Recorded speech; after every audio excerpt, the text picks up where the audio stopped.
बिस्मिल्लाहिर्रहमानिर्रहीम। अज़ीज़ तलबा व तालिबात, अस्सलामु अलैकुम। मैं हूं आपका chemistry teacher Ehsan Afroz, class नहम केमिस्ट्री बाब नंबर 1। आज हम पढ़ेंगे मोल। मोल का इस्तेमाल केमिस्ट क्यों करते हैं, मोल किसको ज़ाहिर करता है, मोलर मास का मोल के साथ क्या ताल्लुक़ है, और इन तमाम चीज़ों का हमारी रोज़मर्रा ज़िंदगी में केमिस्ट्री के अंदर क्या फ़ायदा है। तो इन तमाम चीज़ों को समझने के लिए चलते हैं ग्लास बोर्ड की तरफ। मोल मोल की इस्तिलाह को समझने से पहले मैं आपको एक दफ़ा ग्राम एटम, ग्राम मॉलिक्यूल, ग्राम फार्मूला के बारे में दोबारा बताना चाहता हूँ। आखिरी लेक्चर में भी हमने ये बात की है, लेकिन मोल समझने से पहले इसको ज़रा तफसील से समझना दोबारा ज़रूरी है। पहले मैं आपको मोल का थोड़ा सा तारुफ कराता चलूँ, फिर इसकी तरफ आता हूँ। अगर आप मोल को गूगल के ऊपर सर्च करें ना, तो दो तरह का मोल आपको देखने को मिलेगा। एक मोल बायो के अंदर और दूसरा मोल केमिस्ट्री के अंदर। बायो के अंदर जब हम मोल की बात करते हैं तो मोल एक मैमल का नाम है जो ज़ेरे ज़मीन पाए जाते हैं और ये ज़मीन को खोदने का काम भी करते हैं, जिसकी वजह से हमारी जो ज़मीन की सबसे ऊपर वाली तह है, इसकी जो फर्टिलिटी है, इसकी जो अनाज बीज उगाने की सलाहियत है, वो कम हो जाती है। खैर, ये था बायोलॉजी के लिहाज से मोल। मैं यहाँ पे बात कर रहा हूँ केमिस्ट्री के लिहाज से मोल। मोल का मतलब होता है ढेर, अ ह्यूज नंबर, एक बड़ी वैल्यू, एक बड़ी मिकदार। इसको एक ग्रीक लफ्ज़ से ये ड्राइव्ड है, यूनानी लफ्ज़ से ये लिया गया मोल, जिसका मतलब होता है पाइल, हीप। इसका मतलब है ढेर। मतलब मादा जब हमारे पास ज़्यादा मिकदार के अंदर मौजूद होता है, तो ज़्यादा मिकदार में मौजूद मादे को हम ज़ाहिर करने के लिए मोल की इस्तिलाह का इस्तेमाल करते हैं। तो इस वजह से इसको कहा जाता है कि ये जो केमिस्ट होते हैं उनका एक खुफिया यूनिट है, क्योंकि ज़्यादा मिकदार में पड़े हुए मादा को ज़ाहिर करने के लिए हम ये इस्तिलाह इस्तेमाल करते हैं। तो ये मोल की इस्तिलाह सबसे पहले एक साइंसदान है जिनका नाम था ओस्टवर्ल्ड, उन्होंने सबसे पहले इसका इस्तेमाल किया। लेकिन खैर, इसकी तफसील में जाने से पहले हम देखते हैं कि जो अशिया हैं वो कितनी इकसाम की होती हैं, अशिया की कितनी इकसाम है। तो पहले मैं अगर अशिया की इकसाम बताता चलूँ आपको, तो 3 तरह की अशिया हैं। वो कौन कौन सी इकसाम है जी अशिया की? एलिमेंट्स, ये एक किस्म की शय है। दूसरे नंबर पर कंपाउंड्स, ये भी एक किस्म की शय है। और तीसरे नंबर पर आयोनिक कंपाउंड।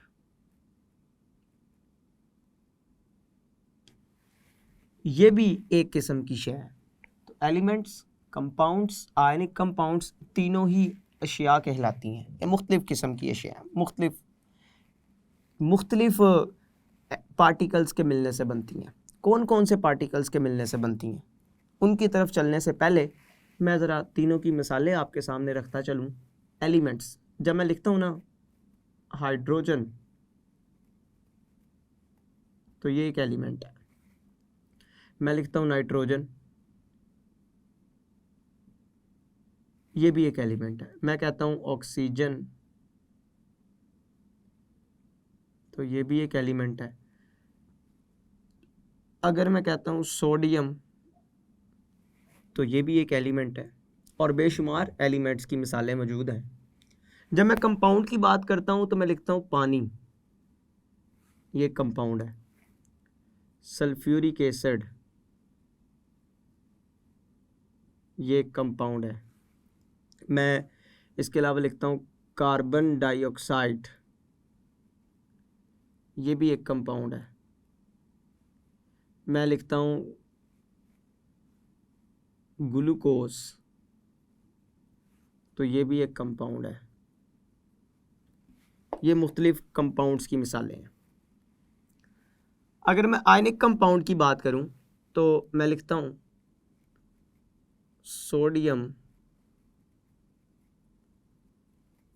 क्लोराइड जो कि एक आयनिक कंपाउंड है। मैं लिखता हूं कैल्शियम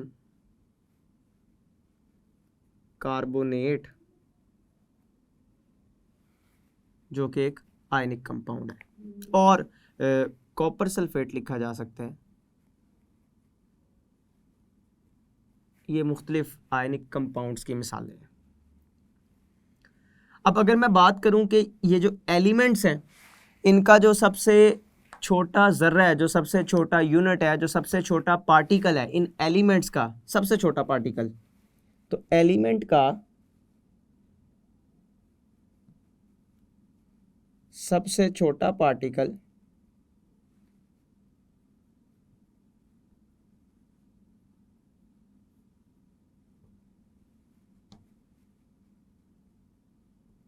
एटम कहलाता है।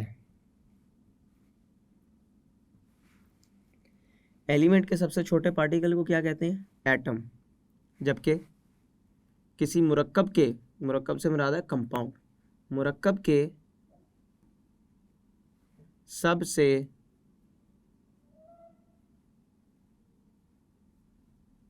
छोटे पार्टिकल्स को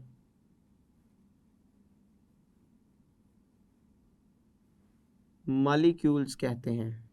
क्या कहते हैं? मॉलिक्यूल। किसी मुरक्कब के सबसे छोटे पार्टिकल को। जब मैं आयनिक कंपाउंड की बात करता हूं तो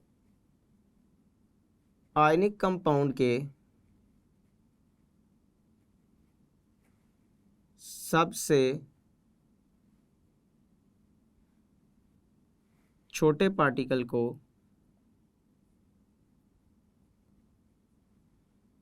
फॉर्मूला यूनिट कहते हैं।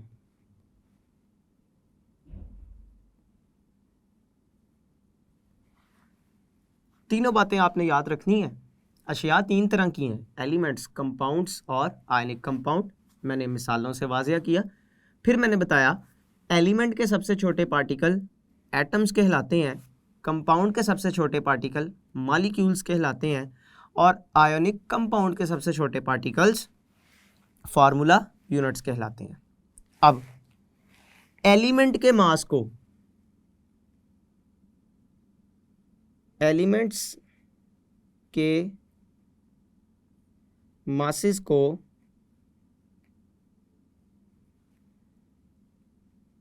एटॉमिक मास से जाहिर करते हैं। पहली बात, एलिमेंट के मास को किससे जाहिर करते हैं? एटॉमिक मास से। कंपाउंड या मुरक्कब के मास को किससे जाहिर करते हैं? मुरक्कब के मास को मॉलिक्यूलर मासेस से जाहिर करते हैं, या मॉलिक्यूलर मासेस कहते हैं। क्यों? क्योंकि एलिमेंट एटम के मिलने से बना, मुरक्कब किसी मॉलिक्यूल के मिलने से बना। तीसरे नंबर पर आयनिक कंपाउंड के मास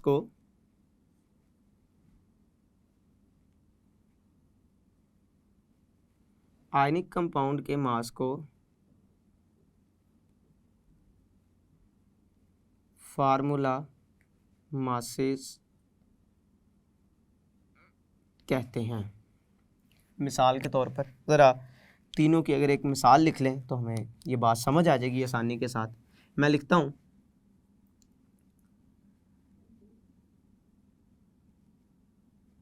कार्बन का एटॉमिक मास बराबर है 12 AMU। एटॉमिक मास की बात कर रहा हूँ, और एटॉमिक मास का यूनिट क्या है? एटॉमिक मास का जो यूनिट है उसको एटॉमिक मास यूनिट बोला जाता है। तो मैं यहाँ पे बात कर रहा हूँ कार्बन के एटॉमिक मास की, जो कि कितने हैं? 12। तो मैं लिखूँगा 12 एटॉमिक मास यूनिट AMU, क्योंकि कार्बन एक एलिमेंट है और एलिमेंट का जो मास है वो एटॉमिक मास होता है, और यूनिट क्या होगा? Atomic mass unit AMU। मैं ज़रा मॉलिक्यूल की बात करता हूँ। पानी का मॉलिक्यूलर मास ये बराबर है 18 AMU। मैं आयनिक कंपाउंड की बात करता हूँ तो लिखता हूँ सोडियम क्लोराइड का फार्मूला मास ये बराबर है किसके, 58.5 AMU के। मैंने एक एक मिसाल दे दी तीनों की। अब अगर मैं किसी एलिमेंट के एटॉमिक मास को AMU की बजाय ग्राम्स में जाहिर कर दूं तो ये उसका क्या कहलाएगा, ग्राम एटम या ग्राम एटॉमिक मास। ये आखिरी लेक्चर में हम पढ़ के आए हैं बात, बड़ी तफसीली इस बात को हमने समझने की कोशिश की थी कि जब भी किसी एलिमेंट के एटॉमिक मास को ग्राम्स में जाहिर कर दिया जाए तो ये उसका क्या कहलाता है, ये उसका कहलाता है ग्राम एटम या ग्राम एटॉमिक मास या मोल। अच्छा, जब किसी कंपाउंड के, जब किसी मुरक्कब के मॉलिक्यूलर मास को ग्राम्स में जाहिर कर दिया जाए तो ये उसका क्या कहलाता था, ये उसका कहलाता है ग्राम मॉलिक्यूल या ग्राम मॉलिक्यूलर मास या मोल। तीसरे नंबर पर हमने कहा था जब किसी आयनिक कंपाउंड के फार्मूला मास को ग्राम्स में जाहिर कर दिया जाए तो ये उसका क्या कहलाएगा, ग्राम फार्मूला या ग्राम फार्मूला मास या मोल। मतलब हम तीनों तरह से मोल को वाज़ह कर सकते हैं, मोल को बयान कर सकते हैं कि जब भी किसी एलिमेंट के एटॉमिक मास को, कंपाउंड के मॉलिक्यूलर मास को, आयनिक कंपाउंड के फार्मूला मास को ग्राम्स में जाहिर कर देंगे। किस में जाहिर कर देंगे, जब हम इस मास को जाहिर कर देंगे किस में, ग्राम के अंदर, इस मास को जाहिर कर देंगे किस में, ग्राम में, इस मास को जाहिर कर देंगे किस में, ग्राम में, तो ये उनके क्या कहलाएंगे, एक मोल की तादाद कहलाएगी, ये उनका एक मोल कहलाएगा। मैं अगर दोबारा यही मिसाल लिखना चाहता हूँ तो फिर मैं लिख सकता हूँ कि कार्बन का एक मोल, पहले मैंने लिखा था कार्बन का एटॉमिक मास और ये था 12 AMU। जब मैं इसी को जाहिर कर दूंगा किसमें, ग्राम्स के अंदर, 12 ग्राम्स, तो अब मैं एटॉमिक मास कहने की बजाय उसको क्या बोलूँगा, एक मोल। इसी तरह से जब मैं लिखूँगा पानी का एक मोल तो इसका मतलब होगा पानी के 18 ग्राम।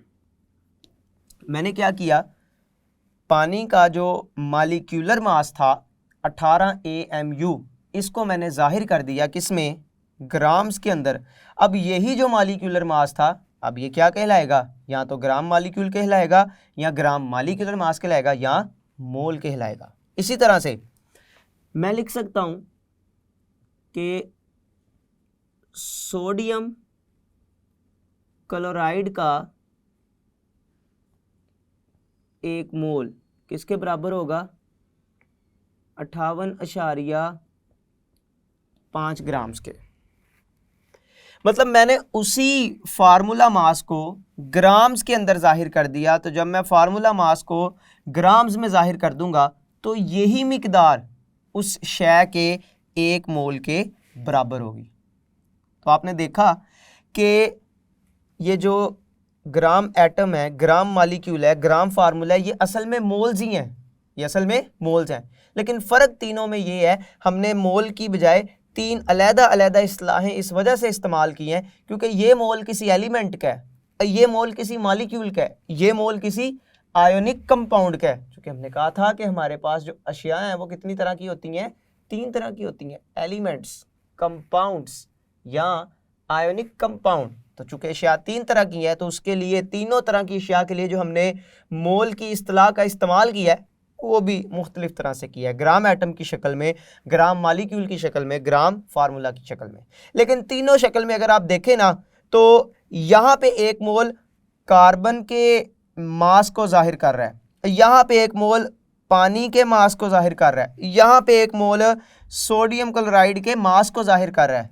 मतलब तीनों हालतों के अंदर जो मोल है वो किसको जाहिर करता है, मास को, वजन को, मादे को। इसका मतलब कि किसी भी मादे की मिकदार को जाहिर करने के लिए हम कौन सी इस्तिलाह का इस्तेमाल कर रहे हैं, मोल की इस्तिलाह का इस्तेमाल कर रहे हैं। किसके लिए, किसी भी मादे की मिकदार को जाहिर करने के लिए। अगर मैं कहूं कि मेरे पास ये जो कार्बन है ये एक मोल है, एक मोल से मुराद 12 ग्राम है, तो इस 12 ग्राम के अंदर जो एटम्स की तादाद होगी, एटम्स क्यों बोल रहा हूं, क्योंकि मैं कार्बन की मिसाल ले रहा हूं। कार्बन एक एलिमेंट है और हमने पढ़ा एलिमेंट किसके मिलने से बना हुआ है, एलिमेंट एटम के मिलने से बना हुआ है। यहां पे हमने कहा था एटम। या मैं ये कह सकता हूं कि पानी का जो एक मोल जो 18 ग्राम रखता है, इसमें पानी के जो मॉलिक्यूल्स हैं उनकी तादाद कितनी है, एवोगैड्रोस नंबर के बराबर है। क्यों, क्योंकि पानी एक कंपाउंड है और कंपाउंड का छोटा यूनिट क्या होता है, मॉलिक्यूल। इधर पढ़ के आए हैं। तो ये पूरा कंपाउंड, इस पूरे कंपाउंड के जो 18 ग्राम होंगे वो किसके मिलने से बने होंगे, पानी के बेशुमार मॉलिक्यूल्स के। और वो कितने मॉलिक्यूल्स होंगे, वो एवोगैड्रोस नंबर के बराबर मॉलिक्यूल होंगे। इसी तरह से आयनिक कंपाउंड का जो एक मोल है, सोडियम क्लोराइड का एक मोल 58.5 ग्राम के बराबर है। इसका मतलब कि इसमें फार्मूला यूनिट्स की तादाद कितनी होगी, एवोगैड्रोस नंबर के बराबर होगी। क्यों, क्योंकि आयनिक कंपाउंड किसके मिलने से बनता है, फार्मूला यूनिट के मिलने से बनता है। तो लिहाजा कोई भी शय अगर आपके पास एक मोल हो तो उसके अंदर पार्टिकल्स की तादाद कितनी होती है, एवोगैड्रोस नंबर के बराबर होती है। तो यहां से हम मोल की तारीफ कर सकते हैं कि मोल क्या है, मोल असल में ऐसी मिकदार है जिसमें पार्टिकल्स की तादाद, मादे की ऐसी मिकदार जिसमें पार्टिकल्स की तादाद कितनी होगी, 6.02 ज़रब 10 की ताकत 23 होगी। तो मैं तीनों हालतों में लिख सकता हूं कि कार्बन के एक मोल से मुराद है 12 ग्राम और 12 ग्राम से मुराद है 6.02 ज़रब 10 की ताकत 23 कार्बन के एटम्स। मैं लिख सकता हूं पानी के एक मोल से मुराद है 18 ग्राम और 18 ग्राम का मतलब यहां पे ये है कि 6.02 ज़रब 10 की ताकत 23 पानी के मॉलिक्यूल्स। मैं लिख सकता हूं सोडियम क्लोराइड का एक मोल 58.5 ग्राम। इसका मतलब है कि 6.02 ज़रब 10 की ताकत 23 सोडियम क्लोराइड के फार्मूला यूनिट्स। तो मादे की मिकदार जिसके अंदर पार्टिकल्स की तादाद कितनी हो, इस नंबर के बराबर हो, तो मादे की वो मिकदार क्या कहलाएगी, एक मोल। मादे की उतनी मिकदार जिसमें पार्टिकल्स की तादाद इस नंबर के बराबर होगी। जैसे कार्बन के दफ़ा वो कितनी थी, 12 ग्राम, पानी की दफ़ा वो कितनी थी, 18 ग्राम, और सोडियम क्लोराइड की दफ़ा वो कितनी थी, 58.5 ग्राम। तो मादे की वो मिकदार जिसमें पार्टिकल्स की तादाद कितनी हो, एवोगैड्रो नंबर के बराबर हो, मादे की वो मिकदार क्या कहलाती है, एक मोल। मादे की उस मिकदार को क्या कहते हैं, एक मोल। एक मोल बोला जाता है। तो मोल की तारीफ लिखते हैं।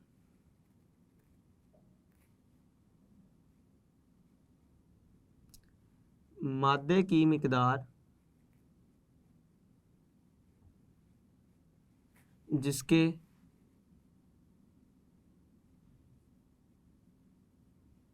पार्टिकल्स की तादाद 6.02 10 की ताकत 23 हो,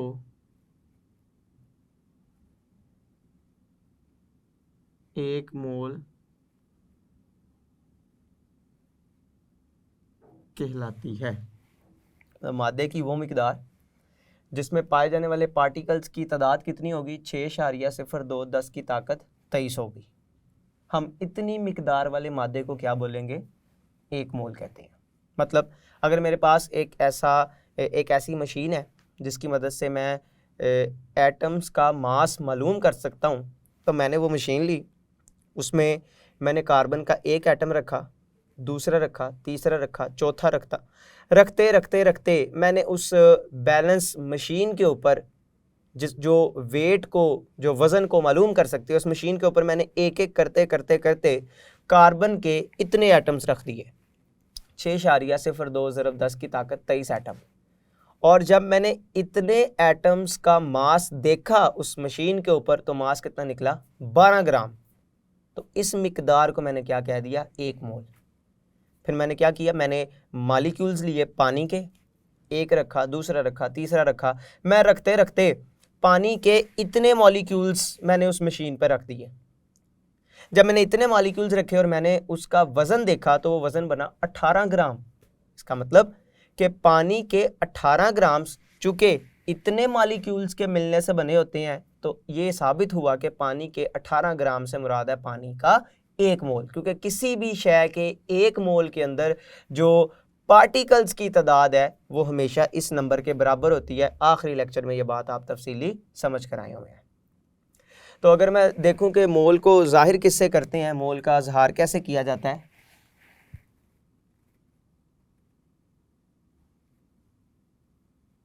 तो मोल को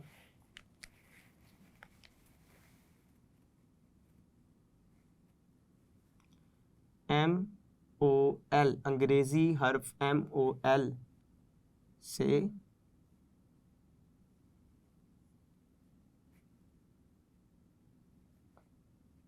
ज़ाहिर करते हैं। मोल को अंग्रेज़ी हरफ MOL से ज़ाहिर करते हैं। अगर मैं इसका ज़रा सिंबल देखूं कि मोल का सिंबल क्या होता है, तो मोल का सिंबल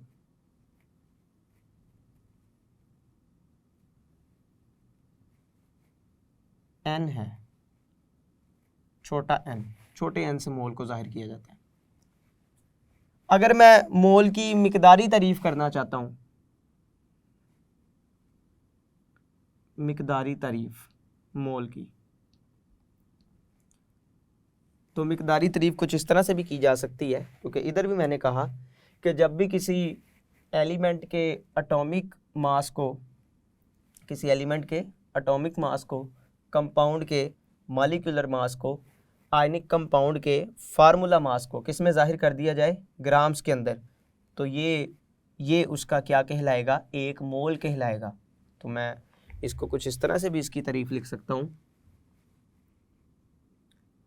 एक मोल क्या है, एक मोल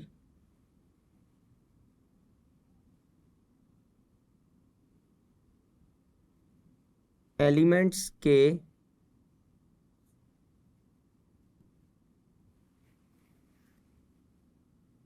एटम्स की तादाद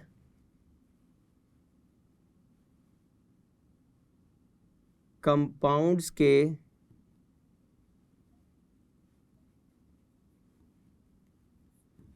मॉलिक्यूल्स की तादाद और आयोनिक कंपाउंड के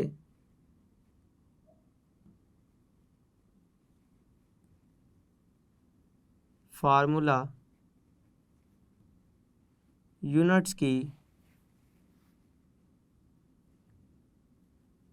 तादाद को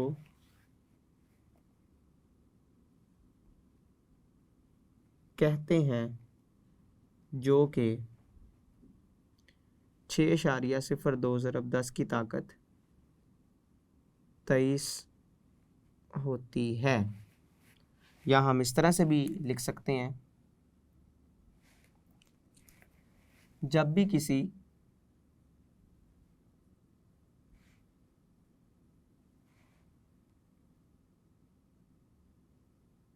एलिमेंट्स के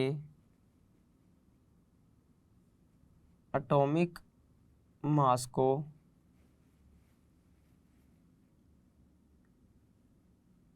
कंपाउंड के मॉलिक्यूलर मास को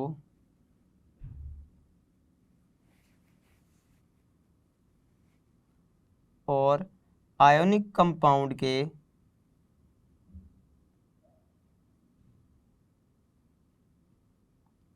फार्मूला मास को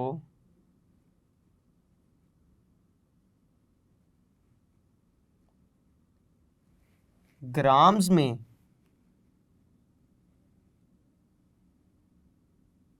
जाहिर करें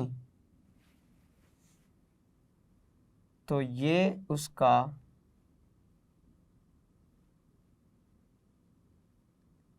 एक मोल कहलाती है। ये हम मुख्तलिफ तरह से मोल की तारीफ़ लिख सकते हैं। तो मैंने आपको पहले ही बताया कि जब हमारे पास कोई भी शय ज़्यादा मिकदार के अंदर मौजूद होती है तो उसको ज़ाहिर करने के लिए हम मोल की इस्तिलाह का इस्तेमाल करते हैं। मतलब अगर मैंने 12 ग्राम कार्बन को ज़ाहिर करना है तो मैं 1 मोल कह दूंगा। अगर मैंने 18 ग्राम पानी को ज़ाहिर करना है तो मैं 1 मोल कह दूंगा। अगर मैंने 58.5 ग्राम सोडियम क्लोराइड को ज़ाहिर करना है मैं 1 मोल कह दूंगा। अगर मैंने 100 ग्राम कैल्शियम कार्बोनेट को ज़ाहिर करना है तो मैं 1 मोल का लफ्ज़ इस्तेमाल करूँगा। अगर मैंने 98 ग्राम सल्फ्यूरिक एसिड को ज़ाहिर करना है तो मैं फिर 1 मोल इस इस्तिलाह का इस्तेमाल करूँगा। मिसालों की मदद से इसको समझते हैं।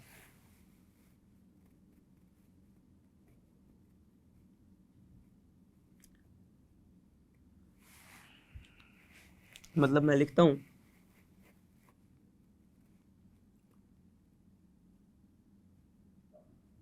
कार्बन का 1 मोल बराबर है कार्बन के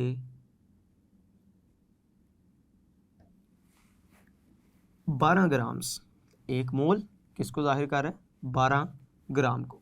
मैं ये भी लिख सकता हूँ, इससे मुराद क्या होगी? 6.02 ज़रब 10 की ताकत 23 कार्बन एटम्स। इतने अगर कार्बन के एटम हो तो ये कार्बन के 12 ग्राम के बराबर होंगे, जो कि कार्बन का 1 मोल कहलाएगा। बिल्कुल इसी तरह से अगर मैं बात करता हूँ कि पानी का 1 मोल, तो मैं लिखूँगा बराबर है पानी के 18 ग्राम्स के, जिसको मैं इस तरह से लिखूँगा 6.02 ज़रब 10 की ताकत 23 पानी के मॉलिक्यूल्स। मज़ीद इस तरह से लिखा जा सकता है कि सल्फ्यूरिक एसिड का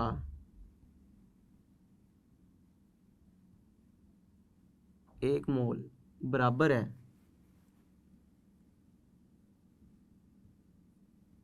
सल्फ्यूरिक एसिड के 98 ग्राम्स, जो कि बराबर है 6.02 ज़रब 10 की ताकत 23 सल्फ्यूरिक एसिड के मॉलिक्यूल्स। इसको मज़ीद इस तरह से लिखा जा सकता है कि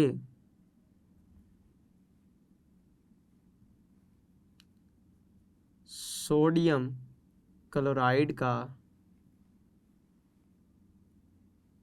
1 मोल बराबर है, सोडियम क्लोराइड का 1 मोल बराबर है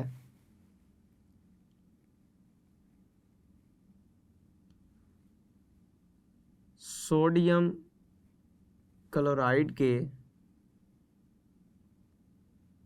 58.5 5 ग्राम्स के, जो कि हम लिख सकते हैं 6.02 ज़रब 10 की ताकत 23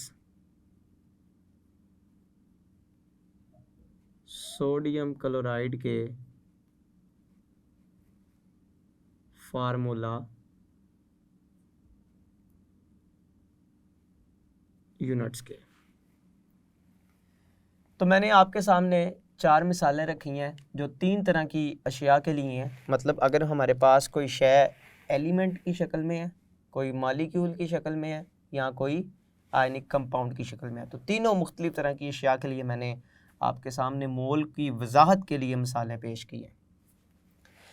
अब हम मोल को मालूम कैसे कर सकते हैं? तो मोल को मालूम करने का भी कोई ना कोई फार्मूला होगा। तो ज़रा देखते हैं कि मोल को मालूम करने का कौन सा फार्मूला इस्तेमाल किया जाता है। तो हम यहाँ लिखते हैं फार्मूला किस चीज़ का? मोल को मालूम करने का।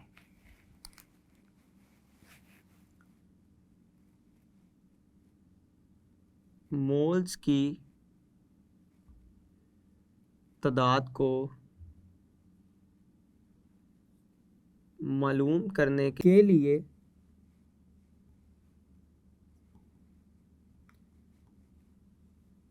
मंदरजा झैल फार्मूला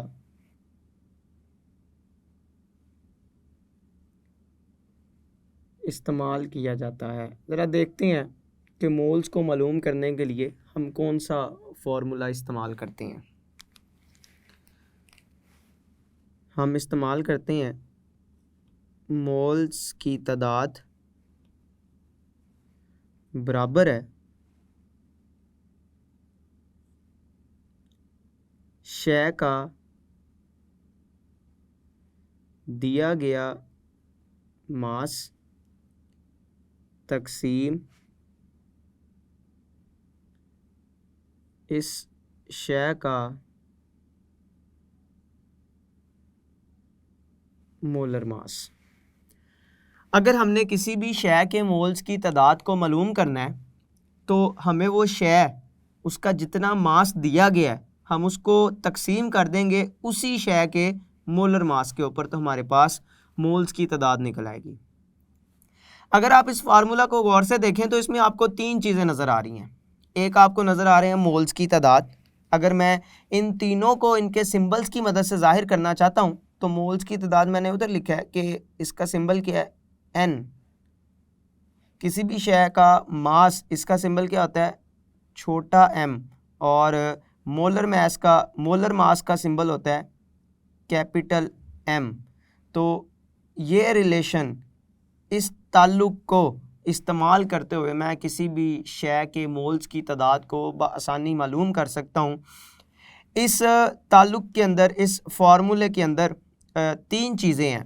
एक मोल्स, दूसरे नंबर पर मास, तीसरे नंबर पर मोलर मास। तीनों में से अगर मुझे कोई सी भी 2 वैल्यूज़ पता हों, 2 का 2 अदद हमें पता हों, तो तीसरे को हम बआसानी मालूम कर सकते हैं।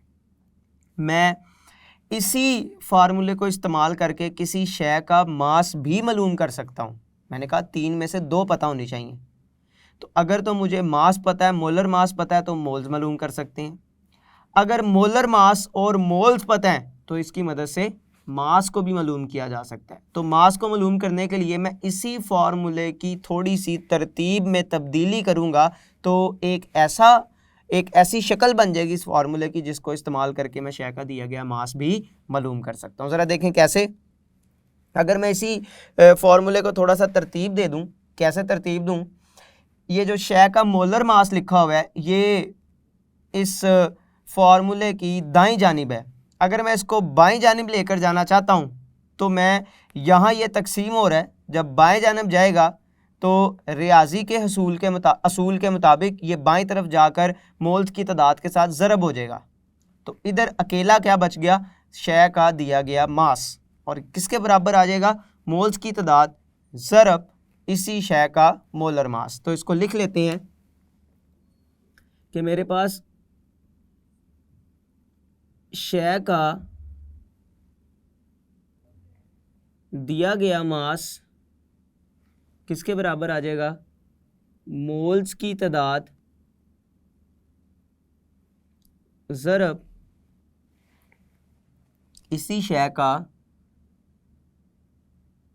मोलर मास, इसी शय का मोलर मास इसके बराबर निकलेगा।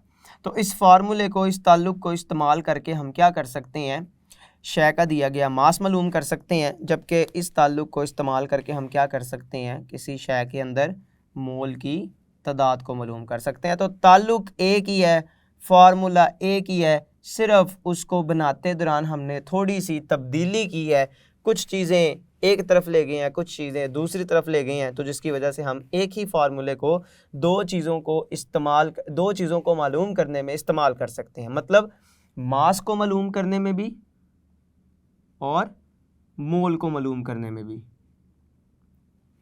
तो ऐसा फार्मूला जिसकी मदद से हम मोल को भी मालूम कर सकते हैं, मास को भी मालूम कर सकते हैं, इसको मोल मास ताल्लुक बोला जाता है, मोल मास ताल्लुक।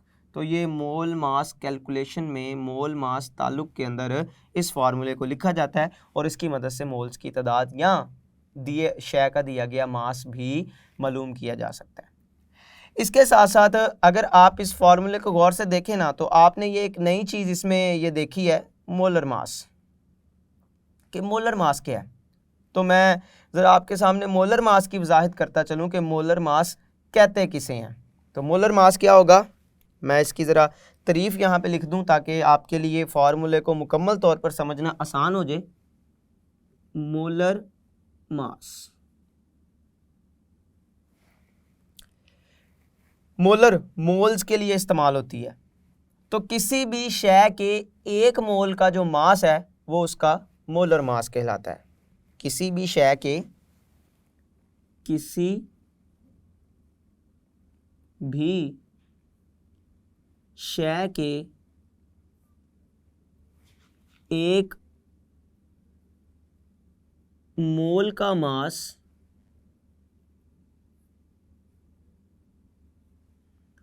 मोलर मास कहलाता है।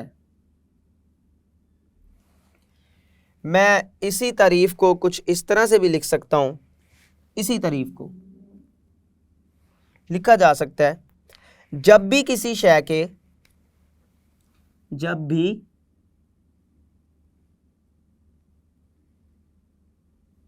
किसी शय के एटॉमिक मास, मॉलिक्यूलर मास या फार्मूला मास को ग्राम्स में जाहिर किया जाए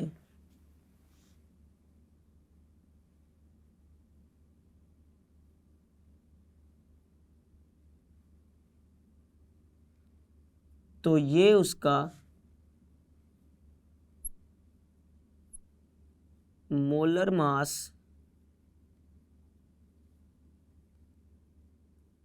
कहलाता है। अब मोलर मास को ना मालूम करने के लिए हम जिस यूनिट का इस्तेमाल करते हैं ना, वो यूनिट ग्राम फी मोल कहलाता है। ग्राम फी मोल, हमारी टेक्स्ट बुक के अंदर इसके यूनिट के बारे में कोई बात नहीं की गई, लेकिन मैं आपको फिर भी बता रहा हूँ, आप इसको याद रखें, इसको ज़रूरी मालूमात के तौर पर, अहम मालूमात के तौर पर याद रख लें। इसके यूनिट को आगे चलकर बड़ी क्लास के अंदर चलकर ये चीज़ आपको फ़ायदा भी देगी कि मोलर मास का जो यूनिट है इसको क्या बोला जाता है, ग्राम फी मोल। और इसको लिखते कैसे हैं, इसको लिखेंगे ग्राम फी मोल, इस तरह से लिखा जाता है। अगर मैं मोलर मास को कुछ एग्जाम्पल मिसालों की मदद से यहाँ पे वाज़ह कर दूँ आपके सामने, तो आपके लिए मोलर मास, मोल या एवोगैड्रो नंबर, इन तमाम चीज़ों को समझना मज़ीद ज़्यादा आसान हो जाएगा। मिसाल के तौर पर मैं लिखता हूँ, मैं मोलर मास की यहाँ पे मिसाल देने लगा हूँ, मैं यहाँ पे लिखता हूँ कार्बन का मोलर मास। मोलर मास से मुराद है कार्बन के 1 मोल का मास। और आप पीछे पढ़ के आए हैं कि कार्बन के 1 मोल का मास कितना होता है? 12 ग्राम। ये उसके 1 मोल का मास है। मैंने कहा इसी को मैं मोलर मास कहूँगा, 1 मोल के मास को। लेकिन सिर्फ फ़र्क किसका है? यूनिट का। मैंने चूंकि 1 मोल का ही मास, 1 मोल का ही मास मोलर मास की सूरत में लेना है, तो लिहाजा मैं लिखूँगा कार्बन का मोलर मास 12 ग्राम फी मोल। ये उसका मोलर मास बन गया। अगर मैं सिर्फ 12 ग्राम लिखता तो फिर मैं लिखता कार्बन का 1 मोल, लेकिन मैंने कार्बन का मोलर मास लिखा है तो मैं ग्राम फी मोल भी साथ लिखूंगा। अगर मैं लिखूं पानी का मोलर मास तो मैं लिखूंगा 18 ग्राम फी मोल। अगर मैं लिखता हूं सल्फ्यूरिक एसिड का मोलर मास